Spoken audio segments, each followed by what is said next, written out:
শাহরাজাদ শুরু করল তার নূতন কাহিনী। জুমরুদ ও আলী শাহ। পারস্যের খোরাসান নগরে বাস করতেন এক ধনী সওদাগর। তার নাম ছিল গ্লোরি। মানুষটা ছিল যেমন ধার্মিক তেমনি সৎ। জীবনের অভিজ্ঞতাও কম ছিল না তার। গ্লোরির একমাত্র ছেলে হলো আলী শাহ। ছেলে সবেমাত্র বাবার কাজকর্ম দেখতে আরম্ভ করেছে।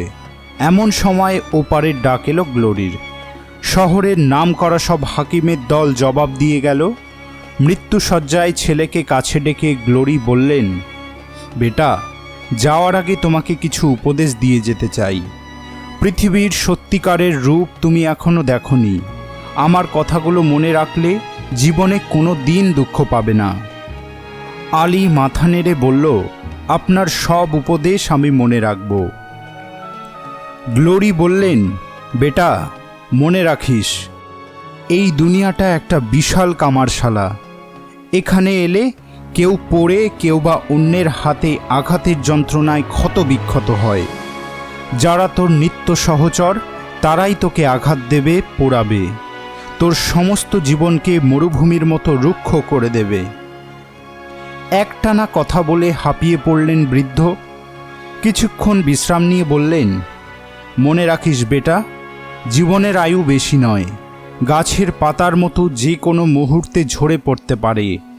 যেটুকু সময় পাবি সৎ কাজ করবি। কখনো উপকারের প্রতিদানে কিছু আশা করবি না। জীবনের পথে চলতে গেলে অভিজ্ঞতার দাম সবচেয়ে বেশি। কোনো সংকটের মুখোমুখি হলেই অভিজ্ঞ মানুষের পরামর্শ নিবি, তারাই আলোর দিশা। আলী বলল, বাপজান, তোমার উপদেশ কখনো ভুলব না। গ্লোরি ছেলের হাতে হাত রেখে বললেন, আমি যা সম্পদ রেখে গেলাম তার অপব্যয় করিস না। এর সদ্ব্যবহার করলে তোর বংশের কারোর কোনো দিন অভাব হবে না। একটা কথা মনে রাখিস বেটা, সুখের সময় তোর চারপাশে মৌমাছির মতো হাজার মানুষ উড়ে বেড়াবে, কিন্তু মধু শুকিয়ে গেলে দেখবি তুই শুধু একা, কোথাও কেউ নেই। সৎ পথে থাকবি, কখনো শরাব স্পর্শ করবি না। নরকের দ্বার উন্মুক্ত করে দেয় শরাব। আর আল্লাহয় বিশ্বাস রাখিস, তিনি তোকে দোয়া করবেন। পুত্রকে উপদেশ দিয়ে চোখ বুজলেন গ্লোরি। দুহাত তুলে আল্লাহর কাছে কিছু প্রার্থনা করলেন। অস্ফুট স্বরে মোনাজাত করলেন। আল্লাহর পদপ্রান্তে পৌঁছে দিলেন নিজের অন্তরের শেষ প্রণাম। তারপরেই জ্ঞান হারালেন। পরদিন শত শত মানুষ এসে তাদের শেষ শ্রদ্ধা জানালেন গ্লোরিকে। তার কবরের ওপর পাথরের ফলকে লিখে দেওয়া হলো, যখন আমি এই পৃথিবীতে ছিলাম ধুলির মতোই ছিল আমার অস্তিত্ব। মৃত্যুর পর আজ আমি চিরদিনের ধুলি। গ্লোরির মৃত্যুর পর আলীর উপর এসে পড়ল ব্যবসার ভার। কয়েকটা দিন বাপজানের উপদেশ মধ্যাহ্নের সূর্যের মতো মনের মধ্যে জ্বলে থাকে। তবে মধ্যাহ্নের সূর্য বেলা শেষে স্নান হয়ে আসে। গোধূলি বেলায় তার রং ফিকে হয়ে যায়। সময় যত যায় বাপজানের উপদেশও ততই ভুলতে থাকে আলী। চারিদিকে জড়ো হতে থাকে ইয়ার দোস্তের দল। নারী সুরা ফুর্তির জোয়ারে ভেসে যায় আলী। দিন যায়, মাস যায়, বছর ঘুরতে থাকে। হঠাৎ একদিন চৈতন্য হয় আলীর। তখন অনেক দেরি হয়ে গিয়েছে। গ্লোরির বিশাল সম্পত্তি কর্পূরের মতো উবে গিয়েছে। এতদিনে যারা ছিল তার প্রতি মুহূর্তের সঙ্গী, আজ তারা কোথায় যেন হারিয়ে গিয়েছে। যেদিকে তাকায় সেই দিকে অন্ধকার আর হতাশা। খাবার সংস্থান অবধি ফুরিয়ে গিয়েছে। ঘরের আসবাবপত্র বিক্রি করে সংসার চালাতে লাগলো আলী। সে আর কয়দিন যায়। কত শখের সব পোশাক ছিল। দুবেলা দুমুঠো যার খাবার জুটছে না, তার দামি পোশাক কি হবে? জলের দরে সব পোশাক বেচে দেয়। যা পায় আরও কিছুদিন চলে যায়। তারপর আলী বুঝতে পারে সব হারিয়ে সে আজ পথের ভিখারি, এক নিঃস্ব রিক্ত সর্বহারা মানুষ। মনে পড়ে যায় মৃত্যুশয্যায় শায়িত বাবার উপদেশ, কি নির্মম মূল্যে উপলব্ধি করতে পারছে তার যথার্থ সত্যতা। কি করবে কিছুই বুঝতে পারে না। আর কিছু না হোক, দুবেলা দুমুঠো অন্যের জন্যেও তো তাকে কিছু করতেই হবে। কিছু কামকাজের আশায় পথে পথে বেরিয়ে পড়ে। আর কিছুই না হোক, অন্তত বাজারে দাঁড়ালে মুটেগিরি তো করতে পারবে। ঘুরতে ঘুরতে এক জায়গায় অনেক মানুষের ভিড় দেখে এগিয়ে গেল আলী। একটা উঁচু বেদির ওপর দাঁড়িয়েছিল একটা মেয়ে। আলী বুঝতে পারল বাজারে বেচবার জন্য নিয়ে আসা হয়েছে মেয়েটাকে। দালাল উচ্চস্বরে তার রূপগুণের বর্ণনা করে চলেছে। জনাব, দেখে যান, আজ তামাম আরব দুনিয়ার সেরা বাদী এসেছে এই বাজারে। সারা জীবন দেখলেও মনের আশা মিটবে না। এক টানে তার বোরখা মুখের নাকাব সরিয়ে দিল দালাল। ইয়া আল্লাহ! প্রায় চিৎকার করে উঠল আলী। আহা, কি রূপ! সত্যি দুচোখ ভরে দেখবার মতো রূপ।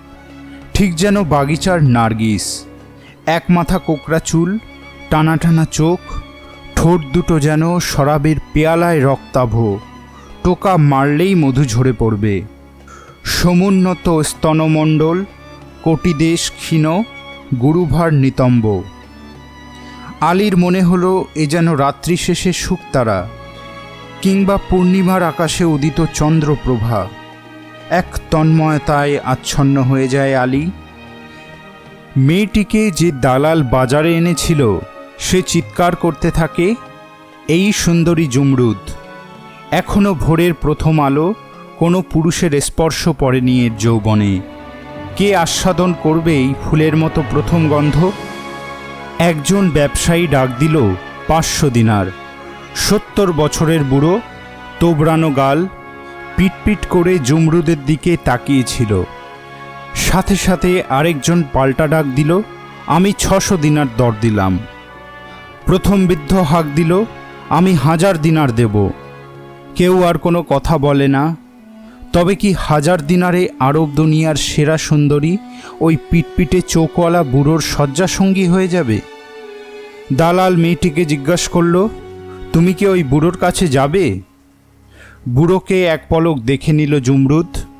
এমনভাবে বুড়োটা তার দিকে চেয়ে আছে, ঠিক যেন কোনো শকুন মরা গরুর দিকে ক্ষুধার্ত দৃষ্টি মেলে দিয়েছে।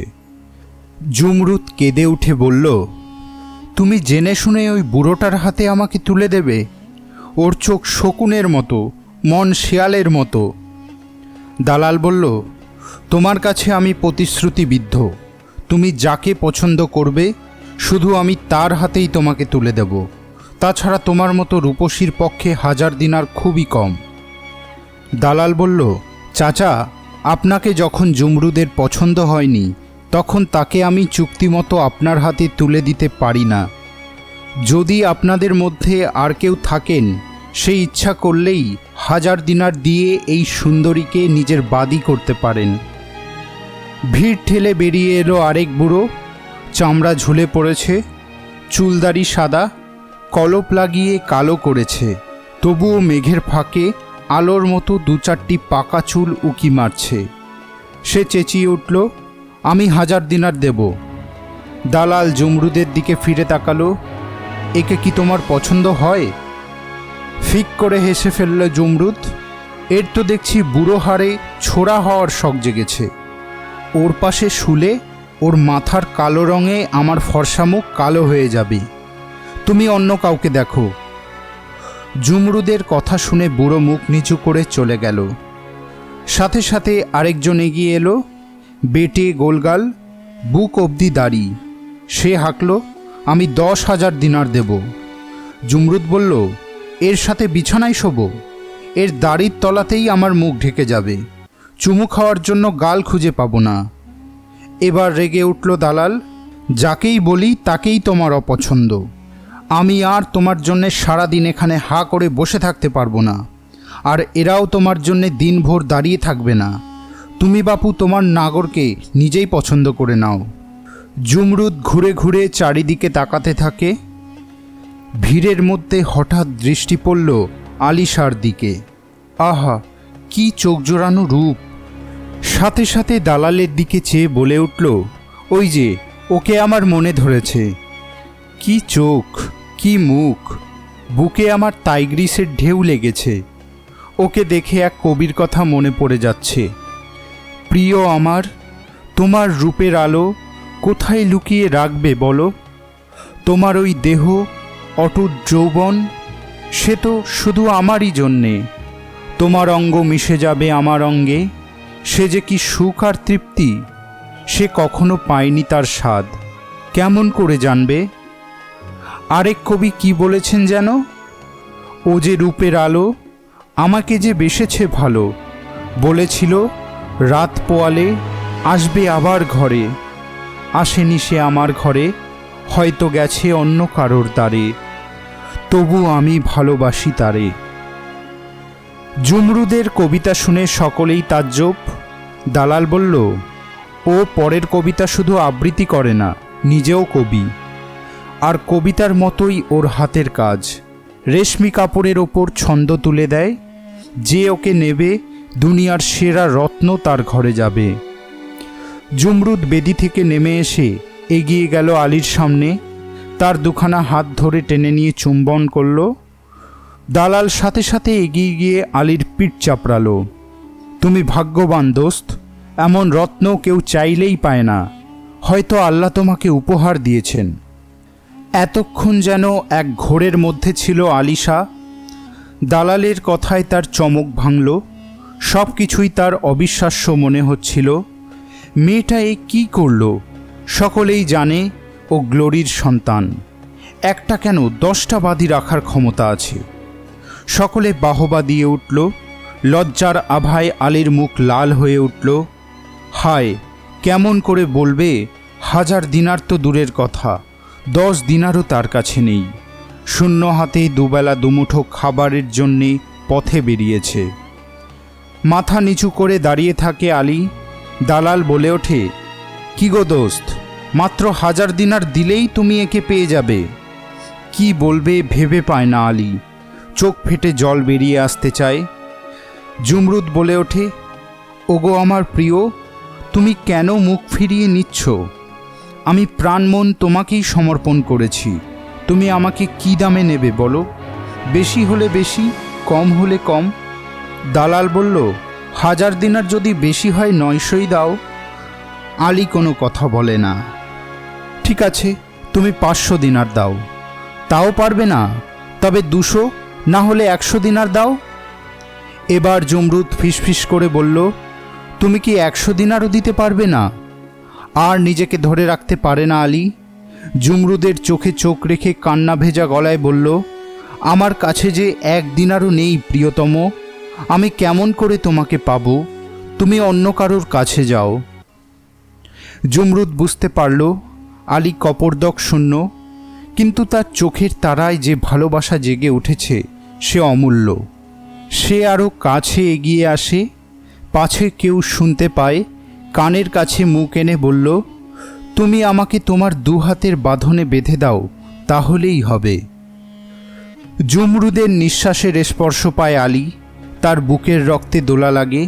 পলকে 2 হাত বাড়িয়ে কাছে টেনে নিয়ে জুমরুদের কপালে চুম্বন রেখা এঁকে দিল। তারই ফাঁকে জুমরুদ তার বুকের মধ্যে থেকে দিনারের ছোট একটি থলে বার করে আলীর পকেটে দিল। এতে 1000 দিনার আছে, 900 এখন দিয়ে বলো, বাকি 100 দিনার 10 দিন পরে দেব। জুমরুদের কথায় রাজি হয়ে গেল দালাল। 900 দিনার দিয়েই জুমরুদকে কিনে নিল আলী। জুমরুদ তার হাত ধরে বলল, আজ থেকে আমি তোমার।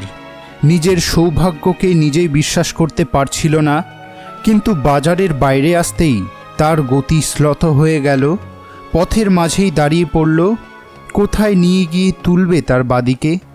একদিন যার প্রাসাদে 1000 মানুষ আশ্রয় পেত, আজ একটি মেয়েকে স্থান দেবার মতো আশ্রয় নেই তার। জুমরুদ তার হাত ধরল। তোমার কিসের সংকোচ? আমার জন্যে ভেবো না, তুমি যেখানে থাকবে আমিও সেখানেই থাকব। আলী বিস্ময়ে হতবাক। মেয়েটি কি জাদু জানে? তার মনের কথা কেমন করে জানতে পারল? না, এ মেয়ের কাছে কোনো কিছু গোপন করে লাভ নেই। নিজের জীবনের কথা সমস্তই খুলে বলল। জুমরুদ বলল, তুমি কোনো চিন্তা করো না, তোমার কাছে 100 দিনার আছে। বাজারে গিয়ে কিছু ভালো শরাব আর কয়েকটা পোশাক কিনে নিয়ে আসবে।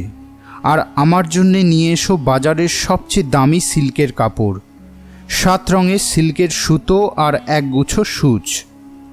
জমরুদকে বাড়ি পৌঁছে দিয়ে বাজারে গেল আলী। ঘরের দীনদরিদ্র অবস্থা, যা ছিল তাই সাজিয়ে গুছিয়ে ঘরের হাল ফিরিয়ে দিল জমরুদ। বাজার থেকে সব কিছু কিনে নিয়ে এসে ঘরে ঢুকতেই আলীর আর চোখের পলক পড়ে না। এই কুঁড়ে ঘরেই সে এতদিন থাকত। দুহাত বাড়িয়ে জমরুদকে কাছে টেনে নিতেই নিজেকে ছাড়িয়ে নিল জমরুদ। দুষ্টু কোথাকার, এখন আমাকে অনেক কাজ করতে হবে, তুমিও আমার সাথে কাজ করবে।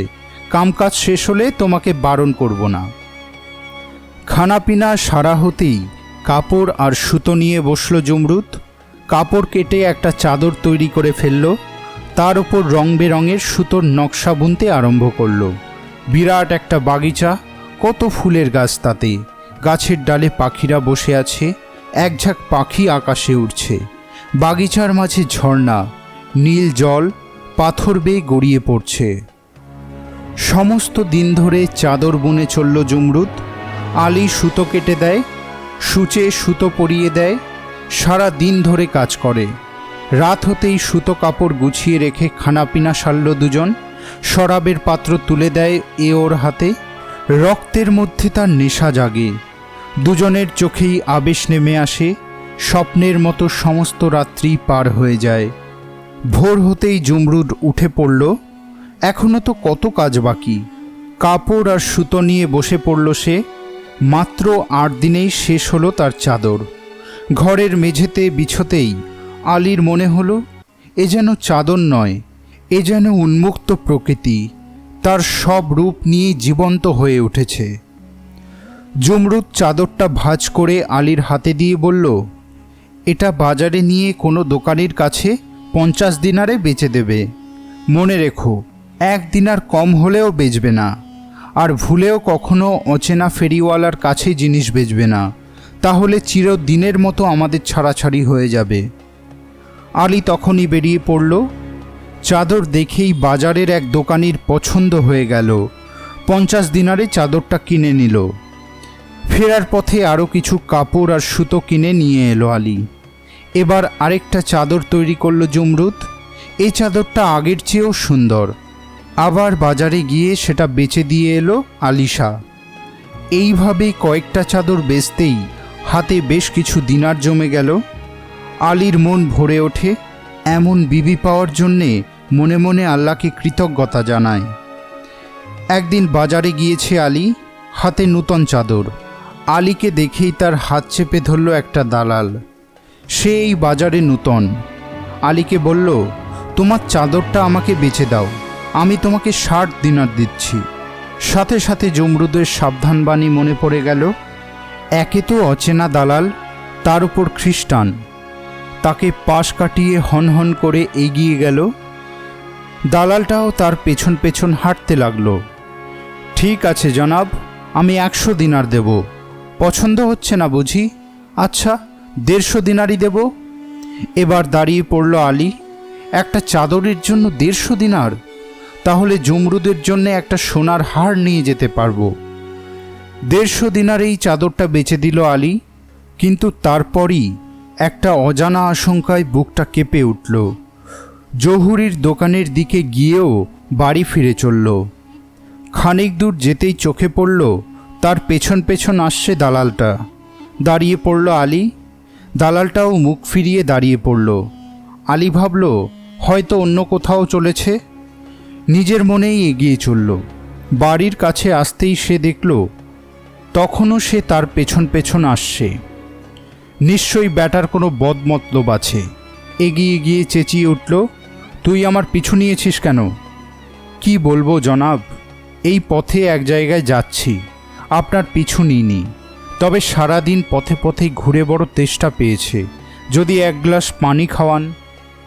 একবার আলীর মনে হলো লোকটাকে তাড়িয়ে দেবে, কিন্তু তৃষ্ণার্তকে পানি না দিলে আল্লাহ মাফ করবেন না। বলল, ঠিক আছে এসো। সামনেই আলীর কুঁড়ে ঘর। দালালটাকে দরজার বাইরে বসিয়ে রেখে ভেতরে গেল আলী। তাকে দেখেই জমরুদ বলল, কি হলো, তোমার এত দেরি হলো কেন? বাজারে খুব ভিড়।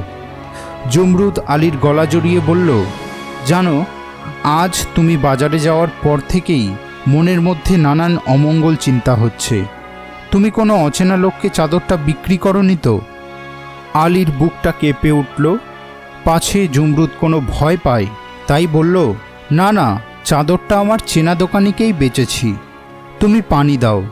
এক দালালের বড় তেষ্টা পেয়েছে, লোকটাকে ঘরের বাইরে দাঁড় করিয়ে রেখে এসেছি।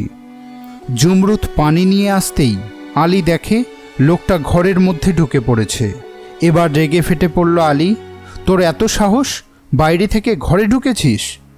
খ্রিস্টান দালালের যেন কোনো বিকার নেই, ধপ করে মাটিতে বসে পড়ল। বলল, জনাব, সকাল থেকে রোদে রোদে ঘুরছি, আর রোদে দাঁড়িয়ে থাকতে পারছি না, তাই একটু ছায়ায় ঘরে এসে বসেছি। বাইরে অনেক ছায়া আছে, পানি খেয়ে সেখানে গিয়ে বস। আলীর চেঁচামেচি শুনে দরজার সামনে এসে দাঁড়ালো জমরুদ। সাথে সাথে তার দিকে চোখ পড়ল দালালের।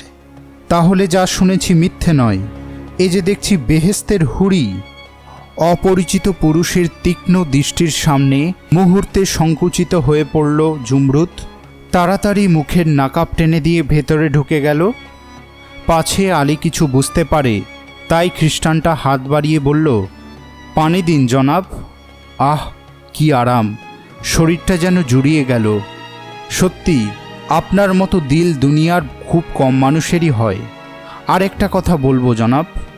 দালালটাকে ঘর থেকে তাড়াবার জন্য আলী বলল, তোমার কোনো কথা শুনতে চাই না, এখনই ঘর থেকে বার হও। তবে দালালটার ঘর থেকে বাইরে যাওয়ার কোনো লক্ষণই দেখা গেল না। আরও ভালোভাবে বসে বলল, জনাব, বেশি নয়, একটা কথা বলবো। তবে আপনি যদি শুনতে না চান আমি চলে যাব। কিন্তু আপনার দিল কি তাতে ভরবে? সারা দিন ধরে মনে হবে, আহা, লোকটাকে তাড়িয়ে দিলাম। বেশি তো নয়, মাত্র একটা কথা বলতে চেয়েছিল। আচ্ছা, জ্বালায় পড়া গেল দেখছি। ঠিক আছে, তুমি কি বলতে চাও বলো। জনাব, আপনাদের ধর্মে বলেছে, গৃহে যদি কোনো অভুক্ত মানুষ আসে তাকে না খাইয়ে ফেরাবে না। তোমার লম্বা চওড়া বাত ছাড়ো, আসল কথাটা কি বলো। কি আর বলবো জনাব, সেই সূর্য ওঠবার আগে ঘর থেকে বার হয়েছি, পেটে এখনও একটাও দানা পানি পড়েনি। বেশি নয়, শুধু একখানা রুটি আর একটা পেঁয়াজ চাইছি। জীবনভর আপনার কথা মনে রাখব, আপনার দিলটাও খুশিতে ভরে উঠবে। তখন মনে মনে আমাকেই ধন্যবাদ দেবেন। আলী বুঝতে পারল রুটি আর পেঁয়াজ না খেয়ে বেটা নড়বে না। মনে থাকে যেন, খাওয়া হলেই আর এক মুহূর্ত দাঁড়াবে না, তাহলে ঘাড় ধাক্কা দিয়ে বার করে দেব। সে আপনাকে বলতে হবে না জনাব, খাওয়া শেষ হলেই আমি উঠে যাব। দরজার আড়ালে দাঁড়িয়ে সব কথা শুনতে পাচ্ছিল জমরুদ। খাবার আনতে আলী ভেতরে যেতেই চমকে উঠল। জমরুদের চোখে মুখে স্পষ্ট ভয়ের ছায়া। এ তুমি কাকে নিয়ে এসেছো? আমার ভীষণ ভয় করছে। জমরুদকে বুকের মধ্যেই টেনে নিয়ে আলী বলল, তুমি মিথ্যে ভয় পাচ্ছ সোনা। ঘরে কিছু খাবার থাকলে দাও, আপদটাকে বিদায় করি। জমরুদ থালায় করে খাবার সাজিয়ে দিল। আলীর হাতে খাবারের থালা দেখেই লাফ দিয়ে উঠল খ্রিস্টান দালালটা। আরে বাস, কত খাবার নিয়ে এসেছেন, এত কি আর একা খাওয়া যায়?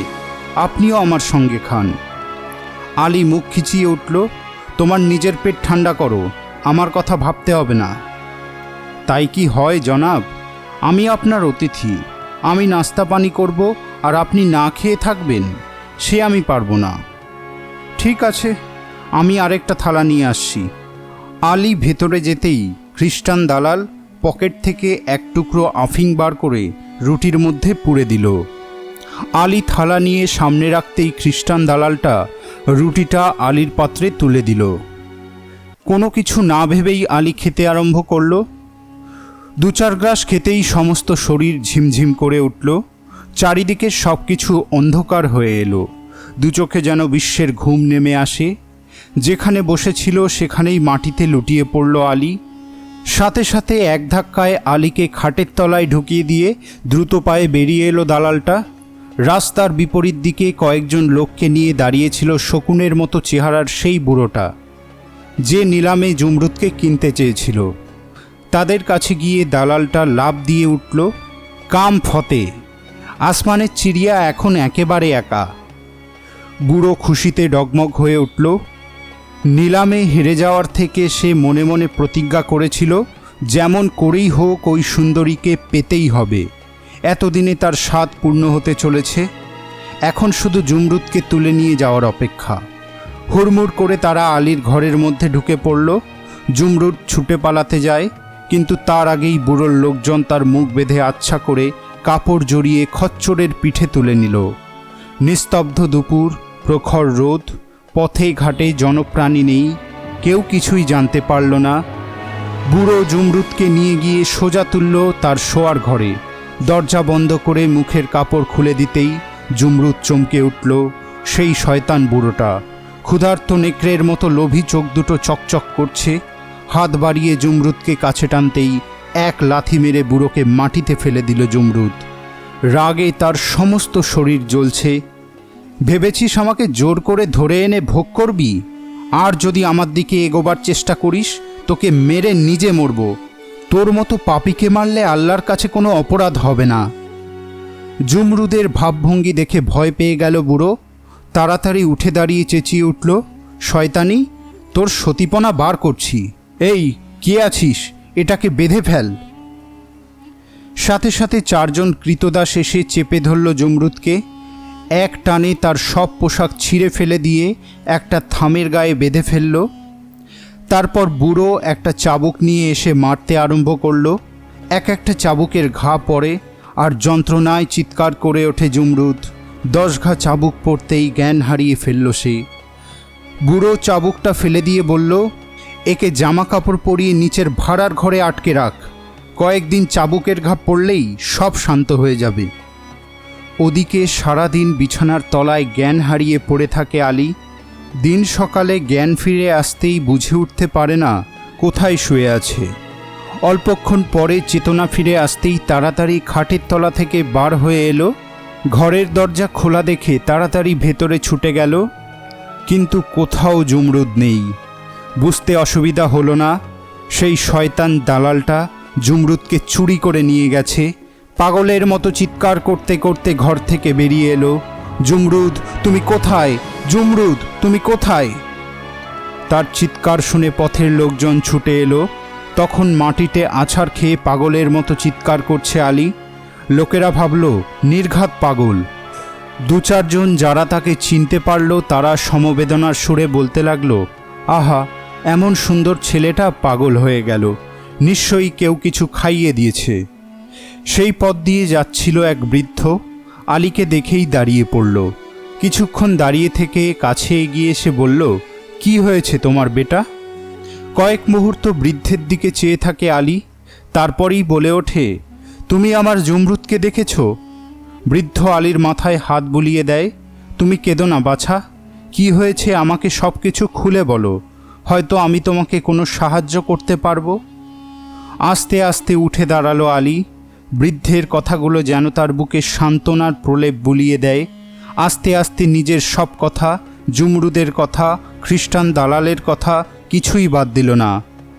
সব শুনে বৃদ্ধ কিছুক্ষণ চুপ করে রইল, তারপর বলল, তুমি একটা কাজ করো, মনকে শক্ত করে এক্ষুনি বাজারে গিয়ে এক ঝুড়ি রং বেরঙের কাচের চুড়ি আর পাথরের মালা নিয়ে এসো। আমি সারা নগরের বাড়ি বাড়ি ঘুরে বেড়াবো। আমার বিশ্বাস কয়েকদিনের মধ্যেই আমি জুমরুদের সন্ধান পেয়ে যাব। তুমি মন খারাপ করো না বেটা, আল্লাহ নিশ্চয়ই তোমার জুমরুদকে ফিরিয়ে দেবেন। আলীর 2 চোখ বেয়ে জল গড়িয়ে পড়ল। আমি এক্ষুনি বাজার থেকে সব কিছু কিনে নিয়ে আসছি চাচা। এক ছুটে বাজারে গিয়ে সব কিছু এনে দিল। বৃদ্ধ ফেরিওয়ালার বেশে ঝুড়ি মাথায় এ বাড়ি সে বাড়ি ঘুরতে আরম্ভ করল। ঘুরতে ঘুরতে বৃদ্ধ এসে পড়ল সেই শয়তান বুড়োর বাড়িতে। ভাড়ার ঘরের পাশেই ছিল রান্নাঘর, সেখানে সব দাসদাসীরা বসে রান্না করছিল। ফেরিওয়ালার ডাক কানে আসতেই তারা ডেকে পাঠালো বৃদ্ধকে, দেখি তো তোমার ঝুড়িতে কীরকম চুড়ি আছে। বৃদ্ধকে নিয়ে সোজা রান্নাঘরে গিয়ে বসল সবাই। বৃদ্ধ চুড়ি বিক্রি করে আর এদিক ওদিক তাকায়। হঠাৎ তার নজর পড়ল পাশের ঘরে মাটির উপর পড়ে রয়েছে অপূর্ব সুন্দরী একটা মেয়ে। হাতে পায়ে চাবুকের দাগ, যন্ত্রণায় মাঝে মাঝে কাতরে উঠছে। সকলে চুড়ি দেখায় ব্যস্ত। বৃদ্ধ উঠে মেয়েটির কাছে গিয়ে বলল, বেটি, তোমার কি হয়েছে? জমরুদ এক পলক তাকিয়ে কোনো রকমে বলল, এরা আমাকে ধরে রেখেছে। কেউ যাতে শুনতে না পায় সেইভাবে বৃদ্ধ বলল, বেটি, তুমি কি জমরুদ? আমাকে আলী পাঠিয়েছে। আলীর নাম শুনেই চোখ মেলে তাকালো জমরুদ। আমাকে তার কাছে নিয়ে চলুন। তুমি কোনো চিন্তা করো না, কাল রাত্রিবেলায় তুমি জানলার পাশে দাঁড়িয়ে থাকবে। আমি জানলার পাশে এসে শীষ দেব, তুমিও তার উত্তরে শীষ দিও। তারপর ভেতরের দরজা খুলে পাঁচিল টপকে বার হয়ে যাবে। আলী তোমার জন্য অপেক্ষা করে থাকবে। আর সেখানে অপেক্ষা করে না বৃদ্ধ। তখনই সোজা গিয়ে আলীকে সব বলল। আনন্দে বৃদ্ধকে জড়িয়ে ধরল আলী। আপনার এই উপকার কোনোদিনও ভুলব না চাচা। না বেটা, আমি আর কি করলাম, সব কিছুই আল্লাহর ইচ্ছা। পরদিন সন্ধে হতেই বেরিয়ে পড়ল আলী। অন্ধকারে একটা পাঁচিলের ধারে হেলান দিয়ে বসল। একটু রাত বাড়লেই সকলে যখন ঘুমিয়ে পড়বে তখন জমরুদকে ডাকবে। দুরাত জমরুদের চিন্তায় ঘুম হয়নি আলীর। বসে থাকতে থাকতে কখন যে ঘুমিয়ে পড়েছিল কে জানে। হয়তো এও আল্লাহর ইচ্ছা। সেই সময় একদল ডাকাত এসেছিল শহরে ডাকাতি করতে। বুড়োর জানলার পাশে এসে তারা ঘাপটি মেরে বসল। রাত হলেই পাঁচিল টপকে ভেতরে ঢুকবে। একটু দূরে আরেকজন। চারিদিক অন্ধকার। সেই ডাকাত শীষ দিয়ে তার সঙ্গীকে ডাকল। ঘরের মধ্যে থেকে জমরুদ ভাবল, নিশ্চয়ই আলী এসেছে। চুপি চুপি দরজা খুলে বেরিয়ে এলো। তারপরই অতি কষ্টে পাঁচিলে উঠে সোজা নিচে লাফ মারল। পাঁচিলের গোড়ায় বসেছিল ডাকাতটা। জমরুদ গিয়ে পড়ল তার পিঠের ওপর। আচমকা পিঠের ওপর পড়তেই ভয় পেয়ে গেল ডাকাতটা। জমরুদকে পিঠে নিয়েই ছুটতে আরম্ভ করল। অল্প কিছু দূর যেতেই এক ঝটকায় জমরুদকে ফেলে দিল। জমরুদ মাটিতে পড়তেই চমকে উঠল ডাকাতটা। আরে, এ তো দেখছি একটা সুন্দরী মেয়ে, একেবারে ফুলের মতো তরতাজা। জমরুদ ভেবেছিল সে বুঝি আলীর পিঠে লাফ দিয়ে পড়েছে, কিন্তু ডাকাতের মুখের দিকে তাকিয়েই ভয়ে শিউরে উঠল।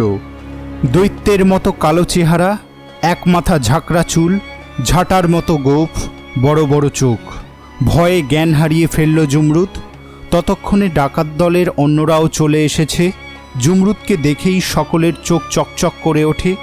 কতদিন পর এমন একটা সুন্দরীর সন্ধান পাওয়া গেল। দলের সর্দার বলল, চলো আগে একে গুহায় রেখে আসি, তারপর ডাকাতি করতে যাব। ঘোড়ার পিঠে জমরুদকে তুলে নিয়ে নিজেদের আস্তানায় ফিরে চলল ডাকাতির দল। নগরের বাইরে জঙ্গলের ধারে একটা নির্জন গুহায় ডাকাত দলের আস্তানা। সেখানে ডাকাত দলের সাথে থাকে সর্দারের বুড়িমা। জমরুদকে তার কাছে নামিয়ে দিয়ে সর্দার বলল, একে গুহায় পাহারা দিয়ে রাখবে, সকাল হলেই আমরা ফিরে আসব। ততক্ষণে জ্ঞান ফিরে এসেছে জমরুদের। সর্দার তার গাল টিপে বলল, আজ রাতে তুমি একা ঘুমাও, কাল রাতে আমরা পালা করে তোমাকে নিয়ে ঘুমাবো। এখন চলি। ডাকাতের দল যেমন এসেছিল তেমনি ঘোড়া ছুটিয়ে বেরিয়ে গেল। সকলে চলে যেতেই বুড়ি এসে বসল জমরুদের পাশে। আহা, কি রূপ তোর বেটি, তুই তো একাই 40 ডাকাতকে ঘায়েল করতে পারবি। জমরুদ বুঝতে পারল এক বিপদ থেকে আরেক বিপদে এসে পড়েছে। আগের চেয়ে এ বিপদ আরও ভয়ঙ্কর। বুড়োর হাত থেকে নিষ্কৃতি পাওয়া গেছে, কিন্তু ওই 40 ডাকাতের হাত থেকে তাকে রক্ষা করতে পারে এমন কেউ নেই।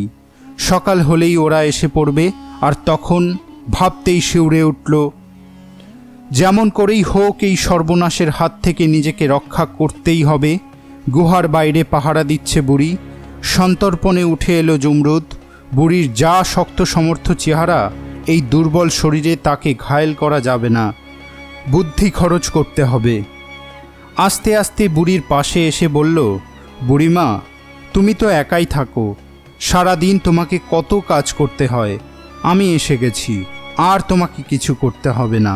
অনেক রাত হয়েছে, চলো ভেতরে গিয়ে শুয়ে পড়ি। সেই ভালো, আমারও খুব ঘুম পেয়েছে।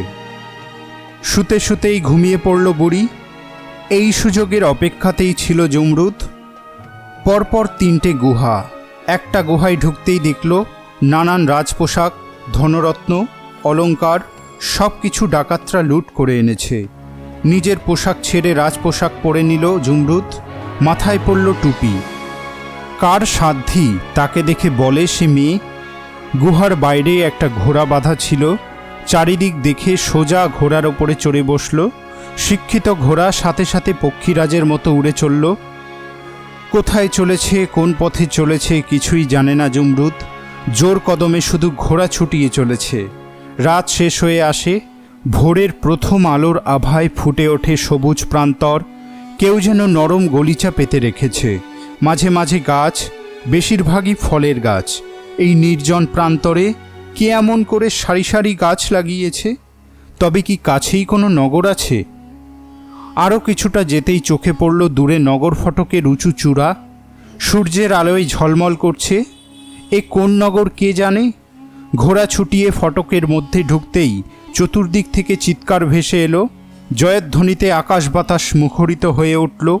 শত শত মানুষ ছুটে এলো তাকে ঘিরে ফেলল। এত মানুষের ভিড় দেখে ঘোড়া থামাতেই একজন বয়স্ক সম্ভ্রান্ত চেহারার রাজকীয় পোশাক পরিহিত ব্যক্তি এসে কুর্নিশ করে দাঁড়ালো। জমরুদ তো অবাক। এরা তাকে এমনভাবে সম্মান জানাচ্ছে যেন দিগ্বিজয় করে ফিরল। কিছু বোঝার আগেই আরেকজন ব্যক্তি এগিয়ে এলেন, পরনে উজিরের পোশাক। জমরুদকে কুর্নিশ করে বললেন, মহামান্য সুলতানের জয় হোক। আল্লাহ আপনার মঙ্গল করুন। আপনার শাসনে প্রজাদের সুখ সমৃদ্ধি পূর্ণ হয়ে উঠুক। সাথে সাথে সারিবদ্ধ সৈনিকের দল কুচকাওয়াজ করতে করতে তার দিকে এগিয়ে আসে। একজন সেনাধ্যক্ষ এগিয়ে এসে অভিবাদন জানিয়ে বললেন, আজ থেকে এই সৈন্যবাহিনী আপনার নির্দেশেই পরিচালিত হবে। সব কিছুই কেমন অদ্ভুত মনে হচ্ছিল জমরুদের। কিছুক্ষণ আগে প্রাণ বাঁচাবার তাগিদে ছুটে বেড়াচ্ছিল, এখন তাকে রক্ষার জন্য এই বিশাল সৈন্যবাহিনী। আর কৌতূহল চেপে রাখতে পারল না জমরুদ। উজিরকে বলল, আমি তো কিছুই বুঝে উঠতে পারছি না, আপনারা আমাকে এত সংবর্ধনা জানাচ্ছেন কেন? উজির বিনীত কণ্ঠে বললেন, জাহাপনা, আল্লাহর অসীম করুণায় আপনি আমাদের সুলতান হয়েছেন। আপনার মতো রূপবান সৌম্য সুন্দর সুলতান পেয়ে প্রজারা সকলেই আনন্দিত হয়েছি। আপনি আমাদের শূন্য সিংহাসনে আরোহণ করবেন। এই দেশের প্রথা হচ্ছে, সুলতান যদি অপুত্রক অবস্থায় মৃত্যুবরণ করেন তবে তার মৃত্যুর পরদিন আমরা নগরের দ্বার উন্মুক্ত করে দিই। প্রথমে যে ব্যক্তি নগরে প্রবেশ করেন তাকেই নূতন সুলতান হিসাবে মনোনয়ন করা হয়। সে যদি পথের ভিক্ষুক হয় তবুও সেই হবে আমাদের সুলতান। কিন্তু আমাদের সৌভাগ্য, আল্লাহ আপনার মতো এমন যুবককে পাঠিয়েছেন। সাথে সাথে চমকে উঠল জমরুদ। এতক্ষণ হুঁশ হয়নি। সে পুরুষের পোশাক পরে আছে, আর সকলে তাকে পুরুষ বলেই ভুল করেছে। এখন আর নিজের আসল পরিচয় প্রকাশ করবে না, তাতে হয়তো নূতন কোনো বিপদের সম্ভাবনা থাকতে পারে। আজ সে আর নারী নয়, এক পুরুষ, এই অজানা দেশের সুলতান। ধীরে ধীরে সেই বিশাল শোভাযাত্রা এসে দাঁড়ালো রাজপ্রাসাদের সম্মুখে। উজির তার হাত ধরে ঘোড়া থেকে নামলেন। সামনেই একটা উঁচু বেদি, তার উপর উঠে দাঁড়ালো জমরুদ। যথাসম্ভব উচ্চস্বরে উপস্থিত সকলকে সম্বোধন করে বলল, আল্লাহর অপার করুণায় আজ আমি আপনাদের সুলতান। যদিও আমি কোনো সুলতান বা সম্রাটপুত্র নই, এক সম্ভ্রান্ত পরিবারে আমার জন্ম। দেশের শ্রেষ্ঠ পণ্ডিতদের কাছে শিক্ষা লাভ করেছি। বাবা মার মৃত্যুর পর দুনিয়াকে দেখবার জন্য দেশ ভ্রমণে বার হয়েছি। নানান অভিজ্ঞতা ও জ্ঞান অর্জন করে অবশেষে আপনাদের এখানে এসেছি। আপনাদের সকলের ভালোবাসা, অভিনন্দন, সম্মান আমাকে মুগ্ধ করেছে। আমি আল্লাহর নামে শপথ করছি, এই রাজ্যের সমস্ত প্রজাদের কল্যাণ সাধন, তাদের সর্বাঙ্গীন উন্নতি সাধনের জন্যই আমার জীবন উৎসর্গ করব। সকলে জয়ধ্বনি করে উঠল, আমাদের সুলতানের জয় হোক। উজির এগিয়ে এসে বললেন, চলুন জাহাপনা, এইবার আপনার অভিষেক পর্ব অনুষ্ঠিত হবে। প্রাসাদের অভ্যন্তরে বিশাল দরবার কক্ষ। উজির তার হাত ধরে সিংহাসনে বসিয়ে মাথায় পরিয়ে দিলেন রাজমুকুট। শুরু হলো জমরুদের নূতন জীবন। বাদী হলেও তার বুদ্ধি বিবেচনা কম ছিল না। প্রথমেই হিসাব করল কোষাগারের সঞ্চিত অর্থের। যুগ যুগান্তর ধরে সুলতানেরা শুধু অর্থের সঞ্চয়ই করেছেন। কোষাগার উপচে পড়ছে অতুল ঐশ্বর্যে। প্রথমেই তার একটা মোটা অংশ নিয়ে প্রজাদের কল্যাণের জন্য নূতন পথঘাট প্রস্তুত করা হলো। তৈরি হলো মসজিদ, সরোবর, মুসাফিরদের জন্য সরাইখানা। দরিদ্র প্রজাদের মধ্যে 2 হাতে অর্থ বিলি করল জমরুদ। রাজ্যের গুণী ব্যক্তিদের তাদের যোগ্যতা অনুসারে নানান উচ্চপদে নিয়োগ করল। বৃদ্ধ অথর্বদের জন্য নিয়মিত মাসোহারার ব্যবস্থা করা হলো। সাধারণ প্রজাদের ওপর থেকে সমস্ত কর মকুব করা হলো। সমস্ত বন্দীকে মুক্ত করে দেওয়া হলো। সৈনিকদের বেতন বৃদ্ধি করা হলো। সমস্ত রাজ্য সুলতানের জয়গানে মুখর হয়ে উঠল। প্রাসাদের সকলেই নিজেদের মধ্যে বলাবলি করতে আরম্ভ করল, আমাদের সুলতান কোনো সাধারণ মানুষ নন, নিশ্চয়ই কোনো পয়গম্বর কিংবা ফরিস্তা হবেন। নইলে এই তরুণ বয়স, এমন রাজকীয় রূপ, অথচ একটি দিনের জন্য হারেমে প্রবেশ করলেন না, কোনো বাদীকে অবধি নিজের কক্ষে প্রবেশ করতে দেন না। এমন সুলতান 1000 বছরে একজনই জন্মায়। এত প্রশংসা সুখ ঐশ্বর্যের মধ্যেও জুমরুদের মনে কোনো শান্তি ছিল না। তার সমস্ত মন জুড়ে শুধু আলীর ভাবনা। সে এখন কোথায় আছে, কেমন আছে, কে জানে। প্রকাশ্যে সন্ধান করতে পারে না, গোপনে গোপনে সন্ধান করে, কিন্তু তার কোনো সংবাদ পায় না। একা শয্যায় চোখের জলে তার বিনিদ্র রাত কাটে। আর হারেমে সুন্দরী যুবতীরা ভাবে বৃথাই গেল তাদের এই যৌবন। বেশ কয়েক মাস কেটে গেল। একদিন জুমরুদ উজিরকে ডেকে বলল, আমি প্রত্যেক মাসের শেষ দিন একটি ভোজের আয়োজন করতে চাই। তাতে রাজ্যের বৃদ্ধ, ধনী, নির্ধন, পণ্ডিত, মূর্খ সকলকেই যোগ দিতে হবে। যারা সেই ভোজন সভায় উপস্থিত হবে না তাদের কারারুদ্ধ করা হবে। রাজ্যের প্রান্তে বিশাল এক অঞ্চলে ভোজসভার আয়োজন করা হলো। এমন আয়োজন কেউ কোনো দিন দেখেনি। রাজ্যের যে যেখানে ছিল সকলে এসে জমায়েত হলো। কে আর এমন ভোজ ছেড়ে কারাগারে যেতে চায়? ভোজসভায় প্রবেশ পথেই সিংহাসনে বসে আছে জুমরুদ। সকলে তাকে কুর্নিশ করে ভেতরে ঢুকছে। জুমরুদ তীক্ষ্ণ দৃষ্টি মেলে রয়েছে, যদি এই জনসমুদ্রের মাঝে তার প্রিয়তম থাকে। সারাদিন কেটে যায়। হঠাৎ জুমরুদের দৃষ্টি পড়ল সেই শয়তান খ্রিস্টান দালালটা গায়ে একটা কাপড় চাপিয়ে ভেতরে ঢুকছে। সাথে সাথে একজন প্রহরীকে কাছে ডাকল জুমরুদ, ওই লোকটাকে নজর রাখবি, এক মুহূর্তের জন্যেও যেন চোখের আড়ালে যেতে না পারে। একটু বেচাল দেখলেই ধরে নিয়ে আসবি আমার কাছে। দালালটা গিয়ে বসল একটা আসনে। একটু পরেই সুলতানের লোকেরা এসে খাবার এনে সকলকে পরিবেশন করতে আরম্ভ করল।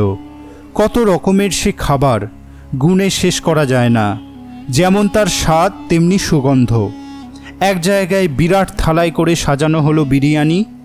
নিজের পাতে যেটুকু বিরিয়ানি পড়েছিল সেইটুকু খেয়ে আর লোভ সামলাতে পারল না দালাল।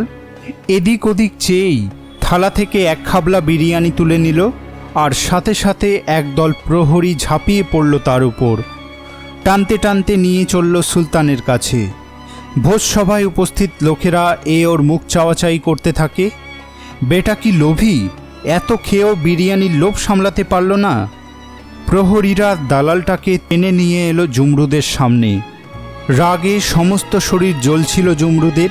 এই শয়তানটার জন্যেই তার জীবনে সর্বনাশ নেমে এসেছে। কোমরে ঝোলানো তরোয়ারটা বার করবার জন্য হাত নিষ্পিস করতে থাকে, কিন্তু অতি কষ্টে নিজেকে সংযত করে বলল, কে তুই? তোকে দেখে মনে হচ্ছে ঘোর পাপী। এই রাজ্যে এসেছিস কেন? দালাল ভয়ে ঠকঠক করে কাঁপছিল। হাত জোর করে বলল, জনাব, আমার নাম আলী, গরিব মুসাফির, আমি দেশে দেশে ঘুরে বেড়াই। জুমরুদ একজন প্রহরীকে বলল, এক মুঠো বালি আমার সামনে ছড়িয়ে দে। প্রহরী একটা থালার উপর বালি ছড়িয়ে দিতেই জুমরুদ কলম দিয়ে কয়েকটা ছক কাটল। তারপরই গর্জন করে উঠল, তুই মিথ্যে কথা বলছিস, তুই বিধর্মী খ্রিস্টান, তোর পেশা দালালি, তুই এক বাদীর খোঁজে এখানে এসেছিস, তাকে তুই তার স্বামীর ঘর থেকে চুরি করেছিলি, তুই শয়তানের দোস্ত, তোর মতো পাপীকে বাঁচিয়ে রাখলে আল্লাহর কাছে গুনাহ হবে। এইবার জমরুদের পায়ের কাছে লুটিয়ে পড়ল দালাল। আমাকে মাপ করবেন জাহাপনা, আপনি যা বললেন সব সত্যি, আমি খ্রিস্টান। এক কৃতদাসীকে খুঁজতে এখানে এসেছি। উপস্থিত সকলে বিস্ময়ে হতবাক। শুধু বালিতে আঁক কেটে একটা মানুষের সম্বন্ধে সব কিছু বলে দিলেন সুলতান। পয়গম্বর ছাড়া এমন ক্ষমতা কোনো মানুষের হয় না। জমরুদ আদেশ দিল, একে রাস্তার মাঝখানে দাঁড় করিয়ে 100 ঘা চাবুক মার, তারপর ওর গায়ের চামড়া ছাড়িয়ে কুত্তা দিয়ে খাওয়াবি। ভবিষ্যতে যেন কেউ কোনোদিন পরের ঘরের বিবিকে চুরি করতে না পারে। প্রহরীরা দালালকে নিয়ে যেতেই জমরুদ প্রাসাদে ফিরে গেল। যার জন্যে এত আয়োজন সে কিন্তু এলো না। আবার 1 মাসের অপেক্ষা। জমরুদের ধৈর্য আর বাদ মানতে চায় না। আল্লাহ কতদিনে যে আলীকে ফিরিয়ে দেবেন কে জানে। পরের মাসে যথারীতি আবার ভোজের আয়োজন করা হলো। ভোজসভার প্রবেশপথে এসে বসল জমরুদ। সকলে তাকে কুর্নিশ করে ভেতরে ঢোকে। হঠাৎ একজনের দিকে দৃষ্টি পড়তেই চমকে উঠল জমরুদ। মানুষটিকে খুব চেনা চেনা মনে হচ্ছে। আরে, এই তো সেই ডাকাত সর্দার যে তাকে চুরি করে নিয়ে গিয়েছিল। গুহায় ফিরে এসে সর্দার দেখে খাঁচা শূন্য, পাখি উড়ে পালিয়েছে। রাগে ফেটে পড়েছিল সর্দার। আমার হাত থেকে কোথায় পালাবে? দুনিয়ার যেখানেই থাক না কেন তাকে খুঁজে বার করবই। খুঁজতে খুঁজতে এখানে এসে উপস্থিত। ভোজের আয়োজন দেখে ঢুকে পড়েছে। সে কল্পনাও করতে পারেনি যার সন্ধানে সে এসেছে তার চোখের সামনেই বসে আছে। নিজের আসনে বসেই সর্দারের নজর পড়ল সামনে একটা বড় টেবিলের ওপর থালায় করে বিরিয়ানি সাজানো হয়েছে। সুলতানের লোকেরা সবে খাবার আনতে আরম্ভ করেছে। বিরিয়ানি দেখে লোভ সামলাতে পারল না ডাকাত সর্দার। বিরিয়ানির দিকে এগিয়ে যেতেই লোকেরা হা হা করে উঠল। আরে, করো কি, ছুঁয়ো না ওই বিরিয়ানি। দেখ বেটার কি লোভ, একটু পরেই তো পাতায় খাবার আসতো।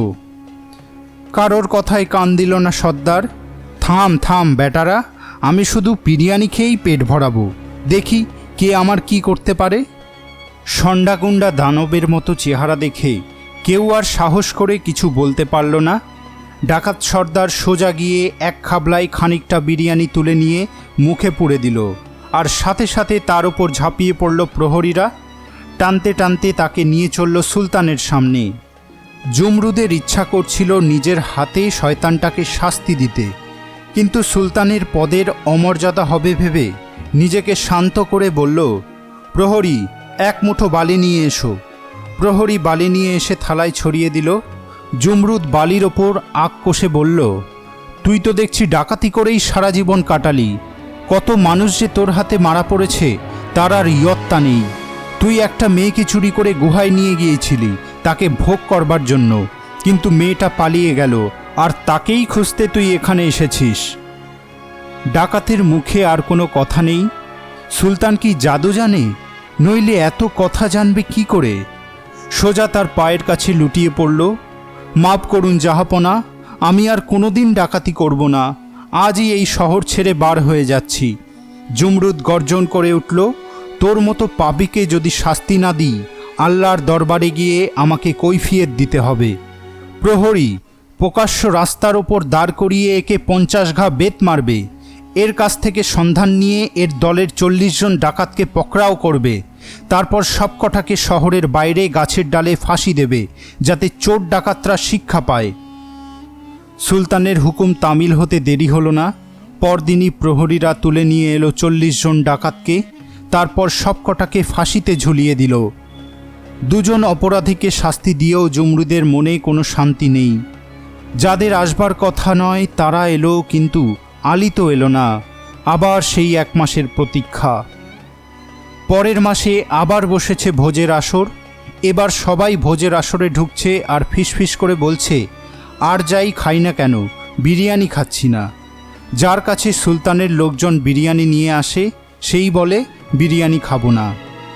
একটু পরেই লাঠি ঠুকতে ঠুকতে ভোজের আসরে এসে হাজির হলো সেই শকুনি বুড়ো, যে চুরি করে জমরুদকে নিয়ে গিয়ে তুলেছিল নিজের শোয়ার ঘরে। বুড়োকে দেখেই জমরুদের বুকের মধ্যে যেন আগুন জ্বলে উঠল। এই শয়তানের কামনার আগুনেই জ্বলে পুড়ে ছাই হয়ে গেল আমার সংসার। সাথে সাথে গর্জন করে উঠল, এই পাপী লোকটা আমার ভোজসভায় এলো কি করে? প্রহরী, একে ধরে নিয়ে এসো। সাথে সাথে প্রহরীরা টানতে টানতে ধরে নিয়ে এলো বুড়োকে। সুলতানের সামনে দাঁড় করাতেই বলল, কি নাম তোর? এখানে এসেছিস কেন? বুড়োর গলায় জপের মালা। মালাটা ঘুরিয়ে বলল, সুলতান, আমি এক দরবেশ, দেশে দেশে ঘুরে আল্লাহর নাম করি। জুমরুদ বলল, এক মুঠো বালি নিয়ে আয়। প্রহরীরা থালায় করে বালি নিয়ে আসতেই তাতে কয়েকটা আখ কেটেই সুলতান গর্জন করে উঠল, মিথ্যেবাদী কুত্তা! তুই দরবেশের ছদ্মবেশে এক মূর্তিমান শয়তান। মেয়েদের ঘর থেকে চুরি করে এনে তাদের ভোগ করিস। কয়েক মাস আগে এক যুবকের ঘরের বিবিকে চুরি করে এনে নিজের বিছানায় তুলেছিলি, আর তাকে ভোগ করতে না পেরে উলঙ্গ করে চাবুক মেরেছিলি। এখন তার খোঁজে এই শহরে এসেছিস। বুড়োর মুখে আর কোনো কথা নেই। এই সুলতান নিশ্চয়ই দিব্যশক্তি সম্পন্ন অলৌকিক পুরুষ, নইলে এসব কথা তো কারোর জানার কথা নয়। এর কাছে গোপন করে কিছু লাভ নেই। সুলতানের পায়ের ওপর লুটিয়ে পড়ল বুড়ো। আপনি সব জানেন, আমাকে মাপ করুন। জুমরুদের দুই চোখে প্রতিশোধের জ্বালা। তোর মতো পাপীর গুস্তাফি মাপ করলে তার চেয়ে বড় পাপ আর কিছু নেই। প্রহরী, একে প্রকাশ্য রাজপথে নিয়ে গিয়ে যতদিন না মারা পড়ছে ততদিন সকালে বিকেলে 100 ঘা বেত মারবে। 3 দিনেই বুড়োর ইন্তেকাল হলো। আল্লাহ বোধহয় এইভাবেই পাপীর গুনাহের শাস্তি দেন। দেখতে দেখতে আরও 1 মাস কেটে গেল। চতুর্থ ভোজন সভায় দিন এসে পড়ল। জুমরুদ আশায় বুক বেঁধে থাকে, মনে মনে আল্লাহর কাছে প্রার্থনা জানায়, হে করুণাময়, প্রতিশোধের পালা তো শেষ হলো, এবার তাপিত হৃদয়ে শান্তি দাও। আর কতদিন চলবে এই প্রতীক্ষা? তার সাথে আমার মিলন কি হবে না? চোখের জলে সারা রাত শয্যা ভেসে যায়। সকাল হলেই চোখের জল মুছে দরবারে এসে রাজকার্য করতে হয়। ভোজের দিন সকাল থেকেই জুমরুদের বুক দুরুদুরু করতে থাকে। আজ কি সে আসবে? দলে দলে মানুষ আসতে থাকে। সারা সকাল দুপুর কেটে যায়। মনে মনে অস্থির হয়ে ওঠে। চোখ বুজে প্রার্থনা করে, আল্লাহ, আমার আলীকে আমার কাছে ফিরিয়ে দাও। তার প্রার্থনা শেষ করে চোখ মেলতেই দেখল সকলের শেষে একা একা এগিয়ে আসছে তার আলী। কেমন জীর্ণ শীর্ণ হয়ে গেছে সমস্ত দেহ, সমস্ত চোখে মুখে অবসাদ, দু চোখে বেদনার ভার। ধীরে ধীরে জুমরুদের সামনে এসে দাঁড়ালো, কুর্নিশ করে ভোজসভার ভেতরে ঢুকে পড়ল। জুমরুদের মনে হলো ছুটে গিয়ে আলীকে বুকের মধ্যে টেনে নেয়, কিন্তু অতি কষ্টে নিজেকে সংযত করল। বুকের মধ্যে তার উথাল পাথাল করছে, হৃৎপিণ্ডের গতি বেড়ে গিয়েছে। মনে মনে প্রার্থনা করে, আল্লাহ, আমাকে শক্তি দাও।